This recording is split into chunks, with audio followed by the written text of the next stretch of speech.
super excited about this webinar. So in the circumstances, I think times have changed. We would be normally doing this in person live, but instead we're doing it through Zoom, which is still going to work, and we're bringing everyone together. But Jamie's a very dear friend. I've known him for 20 odd years. Acquaintance, yeah, and mainly more of an acquaintance. But yeah, I'm fortunate or unfortunate enough to have known Jamie for 20 years, and we've got lots of stories, most of them that we shouldn't talk about, especially at this time.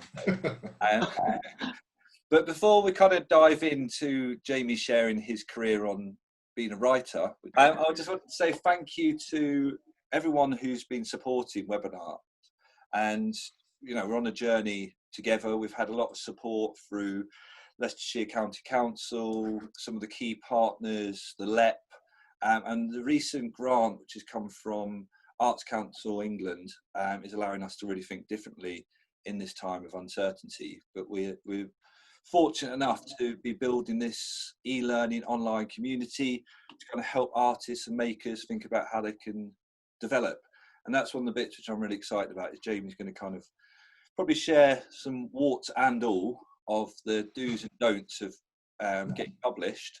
And I'm just excited that we've got Henderson as well, who's kind of getting beamed in from Writing East Midlands to host the interview, to ask the right questions to get the most out of Jamie. So huge thanks to everyone for joining, and I'll hand it over to you guys.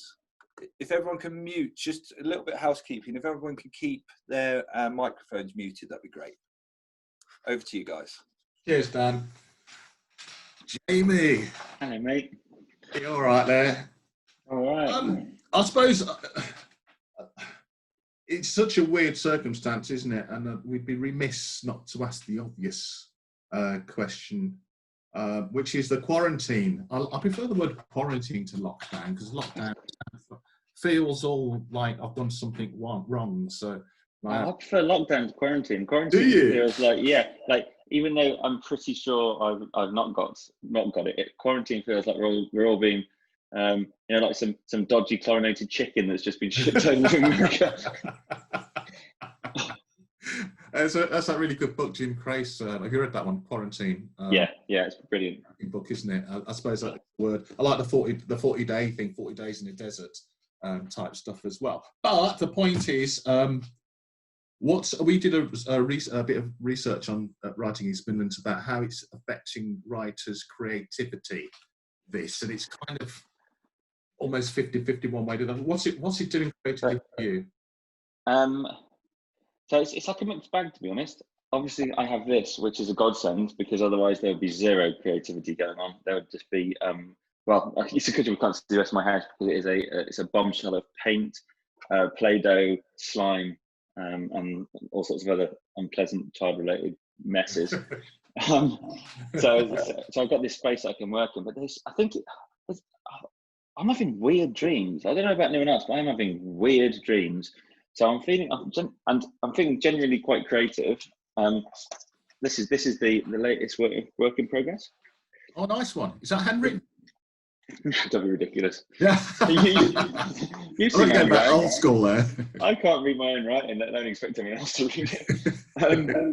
So I'm working on that. I think me and my wife were talking about this last night. Actually, there seems to be like this isolation shaming where people are like posting. I mean, it's like Instagram gone to its next level, where people are posting like how productive and successful, and they're learning 8 languages, and they've taught themselves spoken. Like if you've got children, getting dressed during isolation is quite an achievement. If you manage to get out of the house, even to your garden, then you've done pretty well. So it's a bit of a mixed bag. I've been running, and so I tend to get most of my ideas when I go swimming, strangely enough. But it turns out that running does the same thing. So I'm going out for a run for about half an hour every night. I have a load of ideas, which I desperately try not to forget by the time I get back. Type them all out as quickly as possible. And I think this is about 40,000 words so far of the next thing. And I think I pretty much mapped it to the end. So the aim would be to try and get somewhere near that by the end of the lockdown, but we shall see. So for you, it's been quite productive, isn't it? Relatively so, yeah. Which is a good job, really, because in every other way, I'm about 12% productive at the moment. Yeah. You said you get a lot of ideas there. Swimming or running. It sounds like you're the kinetic type. Yeah, potentially. I never thought it was, because I'm fundamentally quite a physically lazy person. But I think it's more to do with switching off from things. Both swimming and running give you the ability to sort of like your body to get in its own rhythm, don't they? So it's like it gets you into a zone just by the very nature of what it is that you're doing. Plus, do you know what? Just running up because we live in the middle of nowhere, so I just run up the lane, and the skies are clear, and there's so much more nature up there. A hare ran across the path in front of me last night when I went. I'm seeing birds that I haven't seen for ages. The skies are beautiful. Like it's just a nicer place out there at the moment. If you live in the countryside, I'm imagining sitting in a block of flats right now isn't that much fun, but out here it's good. Yeah, no, I can feel that. I think the environment's so important right now. Talk about environment. Take us back then. Take us back to where your creativity started, your writing started. I know your mum's in there somewhere. My mum is there. She'll tell the stuff. Well, she will tell. She's not allowed to keep her muted, but I've always written. Like she brings up a Robin Hood rip-off that I wrote when I was a wee bairn. That's probably the start of it, and it's something that I've just always kind of done. But big up to Henderson here. I think you are mostly responsible for me being published, sending me off in the right direction at a time when I needed it. I don't think I'd have got published if it wasn't for Writing East Midlands. Well, that's very nice of you to say early doors. You're welcome. It's funny because it's our 10th anniversary. Well, it's not really, it's our 11th, but we couldn't get it together in our 10th. so this year we're sort of celebrating. So it's kind of nice actually to be interviewing you, because you were the very first person, I have said this a few times, the very first person to ring up when I was sitting at a desk and the phone went off, and you went, "Is that Writing East Midlands?" And I was like, "Oh God, what have I done?" You know, and he's a writer. And I need help, and I think we started right at that point. So it's all pretty cool. So this is cool and a pleasure. But take us back then. You always wrote. You were writing Robin Hood. You did Robin Hood rip off. At what point did you say to yourself, or was there a point where it just happened? I'm a writer. I'm going to be a writer. I am a writer. All those sorts of. I still don't think that now. Really? It's it's the imposter syndrome, isn't it? Like I think I don't think I'll ever feel like I'm a proper writer. It's defining yourself, isn't it? And we're very good at compartmentalizing ourselves into doing different things. There's a bit of me that does writing, but I don't think I describe myself as a writer. Strange, but I think I was a member of a writers' colony for a long time called Litopia. Which actually was really helpful for me as well, run by an agent called Peter Cox. Yeah. And it was during spending time on that I began to realise that writing is not just a creative pastime, but is also a business and a professional activity that you need to take seriously. And the sort of that happened about the same time that I got in contact with you, and it changed the way that I thought about it. That it's a craft and it's a trade that you need to learn, and there's a business attached around it where decisions are made for business purposes rather than entirely for creative purposes. And realizing that changed the way that I did things. It made me look at how you get in contact with agents and publishers, understanding how decisions are made within publishers to make sure that I was doing the right things. That sort of made things chime a little bit, and it became a bit of a process for me that I followed in order to get published. I think that's if you don't come to that realization at some point, then I think getting published is luck rather than judgment. And what you don't want it to be is that it just happens that your thing falls in the right place at the right time. You want it to be that you consider where you want to go and how you do it, and treat it like a business. And I think that stands you a better chance of getting success. I think it's really interesting what you say, given what your background in that you are in the advertising business and marketing business. It sounds very much to me, correct me if I'm wrong, that you have almost set targets, worked out what you needed to know, what you needed to do to get there, and broken it down in that sort of. Is that? Yeah, I think it is. I think so. If I explain, so I think The Zoo was probably the fourth full novel that I wrote. I maybe third or fourth, but so the first one was, thank you. The first one was terrible. Not saying The Zoo is any good. The first one was terrible, and I just sent that out to every agent in the world and got. It wasn't terrible. I read that. That was the Vampire in Leicester. I know that was the third one. Oh, so really? There's two before that one. Yeah. The first one was terrible. Sent it out to the whole world and his dog, and got a load of form rejections back, which was soul destroying. But it's something you just need to go through that. And then I start thinking, so I scrapped that and I wrote something else, and I sent that out to. I bought Artists and Writers Yearbook, and I got a sense of what sort of genre it was and where it would fit, and I narrowed down the agents. I sent it out to a smaller tranche of agents, and I got back a load of form rejections. But I got back a couple of things where people were saying, you know what, you can write, but this isn't right for us, so please do stay in contact. And I had a pool of these. And then I wrote the book that you're talking about, which I can't remember what it was called now, Of Blood and Lines. That's what Blood it was and called. Lines, that was the one, yeah. Yeah. Yeah. It's probably terrible. I'm going to read that back again. But it was good. It was a bit creepy, but I really liked it. Thank you. I sent that to the smaller group of agents, from which I got some of them requested the full. So I don't know if people don't know how this works. You generally send off the first 3 chapters, a synopsis, and send them out. And if agents are interested, they ask for the full manuscript. So I got 3 agents who requested the full, which is a massive milestone for any aspiring author. It feels like you're actually getting somewhere. Again, 3 of them came back, said, I like it. It's not quite there. Please do stay in contact and work on your craft. And that was the book that I got involved with Writing East Midlands on, and went through the mentoring program with Tim Clare. And so I sort of knew that I had them 3 people who were receptive to what I was doing. And so when I wrote The Zoo, I just sent it to them.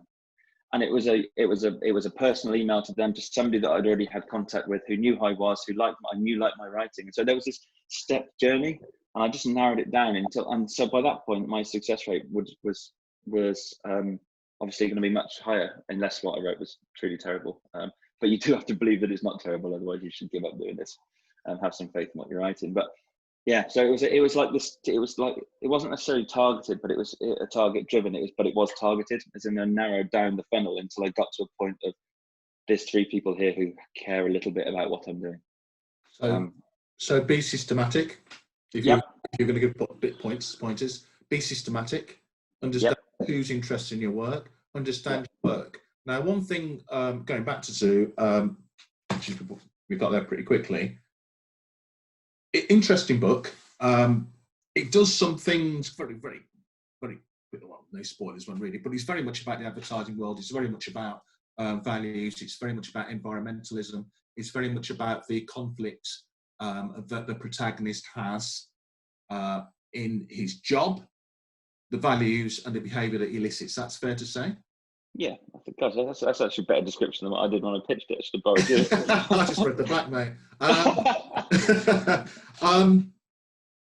What interested me about this getting through is that structurally it's really risky and ambitious.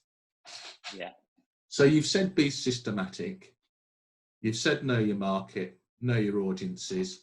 But what you haven't said is how this works creatively, because this is very different to a lot of first books. You want to talk about that for us? So, it's advisable to be so bold, straight up. See, yeah, maybe. I've not thought of it as that, though. It still follows a 3-act structure, and it still follows. So, I'm assuming people know what the 3-act structure is, but most books and Hollywood films follow a 3-act structure. It's sort of it's the hero's journey stuff, and it's ingrained into human beings. Like for millennium, we've told stories in this particular way. So if you follow that, you give yourself a chance of creating a story that your audience will understand. So it still follows that. Now, I'm always really interested in structure. I think that's where you can play with novels. And I've got in my props, I brought Underworld by Don DeLillo, which is just stunning. in that it's got two clever bits of structure in it. First, it's got the classic MacGuffin, which is at the start of the book, there's a scene where a very famous baseball game gets hit into the crowd. Someone grabs the ball and it gets lost. And then basically the rest of the book is about trying to track the baseball through history, and all the people it touches, but the whole thing's told backwards.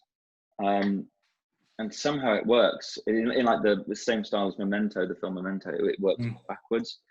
And it works because there's a tragedy at the center of it, and you just know it's coming, and you can see it. You can see how they get. It's a tour de force of structure. And I always read books like this and go, how did they pull that off? You know, like how did they get that to work? And that's always interesting me. So I'm sort of going a long way around this, but I think the thing that interests me in the zoo was I'm trying to not give stuff away because it's got quite big, it's quite twisty. Getting to understand what the zoo represents, and then so that's the present, but then understanding how he got there and running the two things together. And what I like doing in structure, using structure like this, is seeing how you can align those two storylines together and have things play across between the two, even though timeline wise they're not aligned. And that's just where the fun comes. I've done it again. So the next book I've written, which is with my. That's my next question. Actually, have you played with structure again? Even more so. Like I made it really difficult for myself, it took a long time to write this one because it is really structurally very complicated, and I had to unpick it quite a lot to get it to work. I wrote it in different sections and jumbled it all around, and it was a big construction job. But to me, that's where interest lies. I think the interest and tension in books comes from character and from plot. And plot to me is structure. I think if we follow the three acts in the way I'm saying, that gives you a roadmap. But it doesn't mean you can't shuffle things around and experiment and push the boundaries of what's possible within that structure. So what I'm taking from this, think about people who are aspiring writers out there listening to this conversation, is you want to get through, you want to be successful, take risks.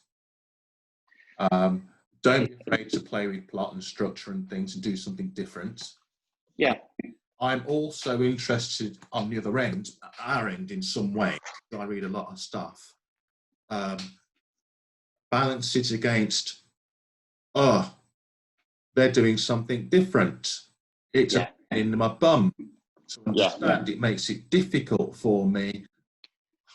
How am I going to stay with this long enough to feel and see what the USP in your advertising terms, what your difference is? Yeah, absolutely. With anything else. So actually, what you're saying is that's a risk worth taking. How go on. So I think that there's if you go on any writers forums or anything, there's all arguments about the rules that you should follow, and there's show, tell, and exposition, and blah blah blah. There's loads of them. I think what to become successful, you need to understand that writing is a craft, and that it takes a long time to get to it and to get to something that's publishable, and that there are rules in place, but the rules in place aren't there to hamper you. The rules are there to help, because readers read in a particular way, and like I said, we've been ingrained to understand stories in the same way for a long time. And if you can understand how the craft of writing works and understand what you have to do in order to tell a story, then have a play with the rest of it. It's when it becomes invasive to the writer, and they're just like, do you know what? This is a pain. I can't be bothered with this because I'm struggling with it. You want somebody to feel that it's cool. You're like, oh my, that's clever. I like that. That makes me feel challenged and excited. I suppose it's the point where the devices and stuff interrupt the story. Yeah. And actually, I think that's where I was. So the thing that I'm working on, I don't want to say too much about it because we're just at the start of the editing process with my publisher, so it could end up totally differently. But the thing that I struggled with, I'd made such a complex structure for myself that it became difficult to tell the story, and So I had to really look. I had to make some compromises on what I was trying to achieve structurally in comparison to what I was trying to achieve through actually telling the story. Yeah. And I think the only way to do that is by, like I said, understanding the rules, knowing what you can push and what you can't push, and being sort of clear about what you're trying to say throughout it. I hear that. The old thing, which I'm sure everybody listening to this has heard, is that your first book tends to be much more about yourself. And the subsequent books are about something else, if you get that far, which you plainly have. Your first book, Zoo, I don't want to give too much away, but it is about a man in the advertising, in the commercial world. It is about a man called Jamie Marlowe, and it is about a man who loses his soul in some ways, I guess, to his work circumstances. Is your next book... is it Sleep, Earl? The Sleep? Yeah, that's a working title. Yeah. Is that then similarly got a lot of? I'm assuming that there's a lot of you in this book, but is there a lot of you in the second? I think most people's first book, it tends to be in an environment that they understand. Yeah. I think there's so much to learn about writing, and world building is a challenge in itself. You know, it's to build a realistic world and then populate it in something that you don't know inside out and backwards. You set yourself, if you set yourself too many challenges, you're going to fail. So I think the reason that most people create their first novels in something that they understand inside out is because they know the shorthand, and they can. And it gives you a shortcut on research and all, you know, all the other stuff that you have to do to make it a believable world. And so my second novel, which is the one that's sort of being tinkered with at the moment, is wildly different. Like I've built an entire world that is totally made up and has nothing to do with anything that I live with. Although thematically, I think every writer has got things that they keep coming back to and things that they want to discuss. Sure. And even the one that I'm working on now that I showed you earlier, there's stuff in there that link. They all link together. There's preoccupations that I've got clearly that I didn't realise I had that keep coming out in all of them. That I think most writers have got these things that they want to explore, and you end up telling. You end up looking at those things from different angles depending on what you're writing. Like Monet or coming back to the same scene over and over again and trying to... Yeah. So it is natural, you're saying, for people out there, to take from their own world. If there's a shorthand there, don't be scared of being autobiographical, as they put it, but it's not about being autobiographical. It's really about understanding the environments which you're in. So so for you, the advice is that's cool. Yeah, totally. Yeah. In the other stuff as well. I mean, I read you and have read you for a while, and I feel J.G. Ballard, and I feel the mighty. I'll take that. The mighty Chuck in there, Palahniuk, and I don't know where you place yourself, but what do you read, and how much does reading influence, or should reading influence our creative processes? I think reading is the most important thing you can do as a writer, and read widely. So I've got some books that have influenced me to show. I love this man, Martin Amis. Yeah. I would have definitely put you in that crew. Yeah. That's too nice. No one knows who's him. I didn't say I like him. Well, no. I think this is a wonderful book. Colin McCann, Let the Great World Spin. It's about structure, and I do love Peter Carey. Yeah, sure. Because that's a cracker. It is. It's wonderful, and he is the prime example of. Oh, my daughter's here. Hi, baby. Can I come and see you in a bit? I'm just on a call. You need a cuddle. Sorry, buddy. Come and say it. Come and cuddle. See everyone on the telly. Oh, hello. Hi. Hi. What are you doing? What are you doing? He says. She's a princess. No. Okay, go inside, baby. Daddy's just got to talk to these people. I'll see you in a bit. I'll stay here. I've got to close the door, Puppet. Sorry, everybody. This is my life at the moment. What were we saying? Oh, and Bret Easton Ellis. This is one of my prized possessions. This is a signed copy of American Psycho. Cool. Well, I think Peter Carey is a prime example of what I was saying, where he has got he just shifts. He can move into any genre, and write anything, and you just know that whatever he writes is going to be of extremely high quality, and will adjust. And he looks at he's very into familial relationships, and he sort of skirts around the same issues all the time. Cool. Okay. Locking the door.